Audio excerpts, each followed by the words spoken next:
各位朋友、弟兄姊妹平安。今日繼續同大家分享一啲末世嘅徵兆。好多預言專家講俾我哋聽咧，人類已經活喺現狀世界嘅最後日子。好快咧，耶穌就會回來。人類咧會進入一個新紀元。咁喺末世嘅社會咧，最顯著嘅內在特徵就係道德標準嘅徹底顛倒同埋崩解。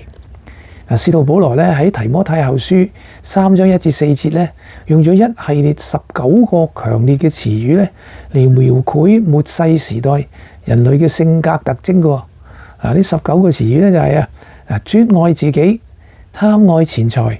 自誇、狂傲、毀謗、違背父母、忘恩負義、心不聖潔、沒有親情、抗拒和解、好說讒言、不能自制、性情兇暴、不愛良善、賣主賣友、任意妄為、自高自大、愛好宴樂、不愛神。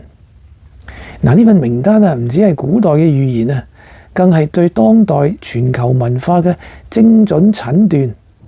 喺後現代思潮嘅主導之下，而家呢個社會叫做後現代思潮嘅社會，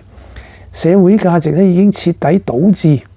個人感受取代客觀嘅真理，自我嘅權利係高過道德嘅責任，多元嘅包容被捧為最高嘅美德樣樣都話要包容，但係呢個多元包容嘅態度又不能容忍絕對聖潔嘅標準，絕對嘅真理自我實現成為人生嘅終極目標，而犧牲謙卑同埋服侍被視為軟弱嘅。呢種道德崩解嘅根源在於人類集體拒絕神嘅權柄同埋啟示。社會陷入價值嘅混亂，法律失去正義嘅根基，家庭結構瓦解，人際關係變得冷淡。